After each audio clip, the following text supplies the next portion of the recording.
దళిత క్రైస్తవ ర్యాలీకి ఇచ్చేసిన మాస్టర్లకు, అలాగే సిస్టర్స్ కు, స్త్రీలకు, పిల్లలకు, సంఘ పెద్దలకు నా హృదయపూర్వక వందనాలు తెలియజేస్తున్నాం. అలాగే ఏసీసీ కమిటీ తరఫున మీకు ప్రత్యేకమైన ధన్యవాదాలు తెలియజేస్తున్నాము. అలాగే మీడియా మిత్రులకు కూడా మరి ధన్యవాదాలు తెలియజేస్తున్నాము. పోలీసు అధికారులకైతేనేమి, ప్రభుత్వ అధికారులకు మా యొక్క విన్నపాన్ని మరి తెలియజేయడానికి వారు ఇచ్చిన పర్మిషన్ బట్టి వరకు హృదయపూర్వక కృతజ్ఞతలు తెలియజేస్తున్నాము. మరి సమయంలో 1950లో ఇచ్చిన ప్రెసిడెంట్ యొక్క ఆర్డర్ ను రద్దు చేయాలని ఒక డిమాండ్ తో మేమందరం రోడ్ ఎక్కడం జరిగింది. కాబట్టి మతం మారిన, కులం మారిన ఒక నినాదంతో బయటకు వచ్చాము.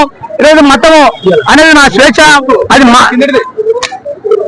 25వ ఆర్టికల్ ప్రకారము మత స్వేచ్ఛ ఉన్నది. కాబట్టి ఎవరైనా ఏ మతంలోకైనా వెళ్ళొచ్చని మరి భారత రాజ్యాంగం మనకి ఇచ్చింటే, ఈ రోజు ఆ భారత రాజ్యాంగం 21వ ఆర్టికల్ ను మరి పక్కన పెట్టి మనకు మరి లేనిపోయాక మరి ఆర్డర్లు ఇచ్చి మనలో ఇబ్బంది కలిగిస్తున్నాయిక మరి దినాలు ఉంటున్నాం కదా. కాబట్టి దళిత క్రైస్తవులందరూ కూడా ఏకమై ఈ యొక్క ఉద్యమం ఉధృతం చేస్తూ ఆ ప్రెసిడెంటల్ ఆర్డర్ అధ్యయనంత వరకు కూడా మనం పోరాటం చేయవలసిన బాధ్యత ఎంతో ఉంది. ఎందుకంటే మన భావితరాలకు మనం మేలు చేసిన వారం అయితే ఈ విధంగా మరి అనేకమైన ర్యాలీలు మరి చేయవలసి వస్తుంది. కాబట్టి రద్దు చేసేంత వరకు కూడా మీరందరూ కూడా మరి ఐక్యంగా ఉండాలని, దళిత క్రైస్తవులు అందరూ కూడా మరి పురికొల్పి రాబోయే దినాల్లో ఢిల్లీలో జరిగే కార్యక్రమాన్ని కూడా మీరు పెద్ద ఎత్తున రావాల్సిందిగా మనం చేస్తుంటున్నాము. మతం వేరు, కులం వేరు. ఇప్పుడు అనేక కులాలు నమ్ముకుంటే యేసుప్రభుని వాళ్ళ రాయితీలు అక్కడట్లు అలాగే ఉంటున్నాయి. కానీ కేవలం మానవాళికి మాత్రం యేసుప్రభుని నమ్ముకుంటే మరి వాళ్ళకి మరి రాయితీలు పోతామని చెప్పి మరి ప్రెసిడెంట్ యొక్క ఆర్డర్ లో ఉంది. కాబట్టి అది ఒక మరి రాజ్యాంగ విరుద్ధం. కాబట్టి ఆ యొక్క ఆర్డర్ వెంటనే రద్దుపరిచి మాకు మత స్వేచ్ఛను కల్పించాలని కోరుకుంటూ ఈ అవకాశం కల్పించారు. ఇక్కడికి విచ్చేసినటువంటి పెద్దలకు, కన్యాశ్రీలకు, మరి దళిత క్రైస్తవులందరికీ కూడా హృదయపూర్వకంగా వందనాలు తెలుపుకుంటున్నాను. కారణం ఏమిటంటే 1950 ఆర్టికల్ను లోలో మా హక్కులు మాకు ఇవ్వండి అయ్యా అని మేము రోడ్డు మీదకి వచ్చాం. ఈ యొక్క భూమి మీద మానవునికి జీవించే ప్రతి మానవునికి హక్కు ఉంది. ఆ హక్కుల కోసం పరిగెత్తుకుంటూ వచ్చాం మేమందరం కూడా.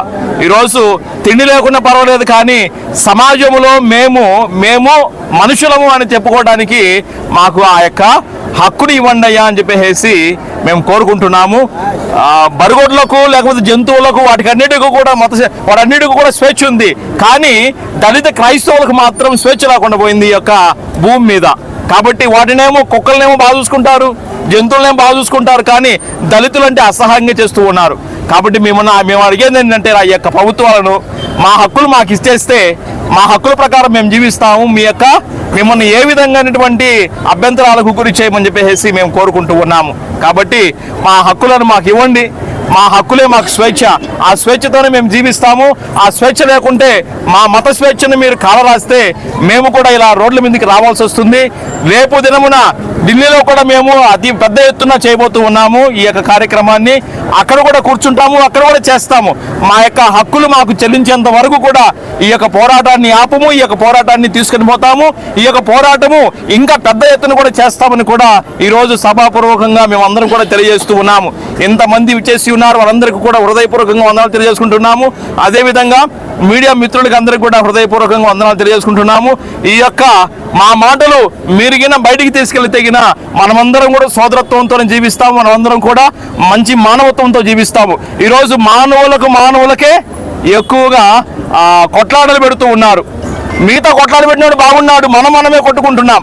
మనమందరం మానవులమని గుర్తెరిగి మనం ఒకరిని గౌరవించుకుంటూ ముందుకెళ్తే సమాజం బాగుపడుతుంది. సమాజంలో ఉన్నటువంటి ప్రతి ఒక్కరు కూడా బాగుపడతారు. కాబట్టి మతపరంగా కొందరు విడదీస్తూ ఉన్నారు. మతపరంగా కొందరు విడదీసేసి వాళ్ళ రాజకీయాల పబ్బాన్ని వారు గడుపుకుంటున్నారు. మిగతా జరుగుతుంది. రేపు ఆగస్టు 10వ తేదీన ఢిల్లీలో అతి పెద్ద ఎత్తుగా చేయబోతూ ఉన్నామని మనవి చేసుకుంటూ ఉన్నాం. నేను father Praveen, dean of Adoni. ఇక్కడ కథోలిక విచారణలకు అన్నిటిని కూడా నేను పెద్దగా బాధ్యత వహిస్తూ ఉన్నాను. అందరూ కూడా స్వచ్ఛందంగా, ఎవరు రాజకీయ పార్టీలు ప్రేరేపించలేదు, ఎవరు వెనుకుండి ప్రేరేపించలేదు.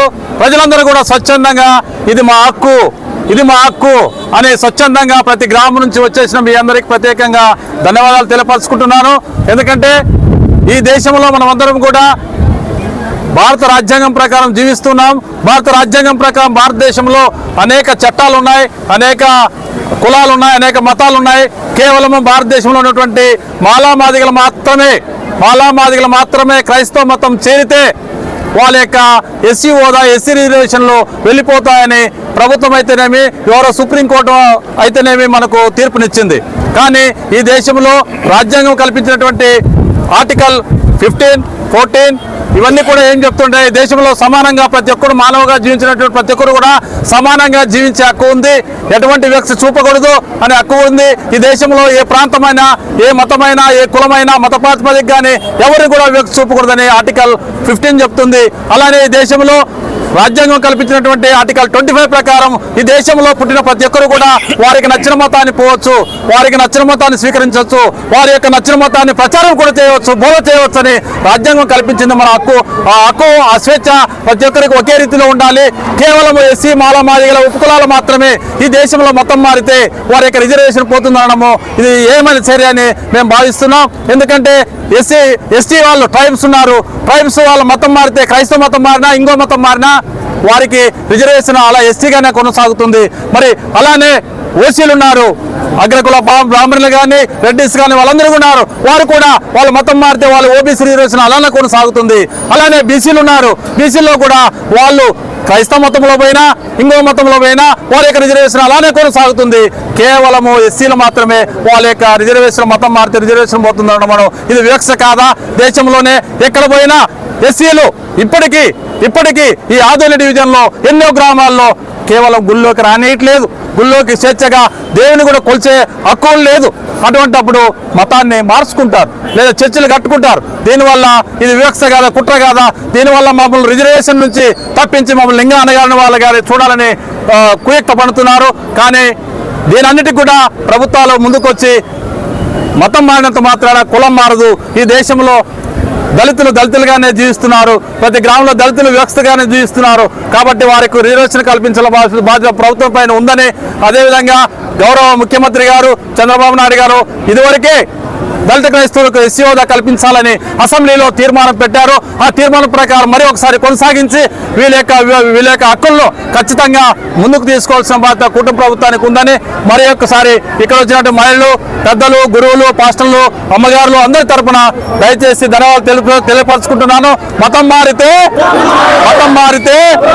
1950 ఆసుపత్రులను వెంటనే దళిత క్రైస్తవుల ఐక్యత.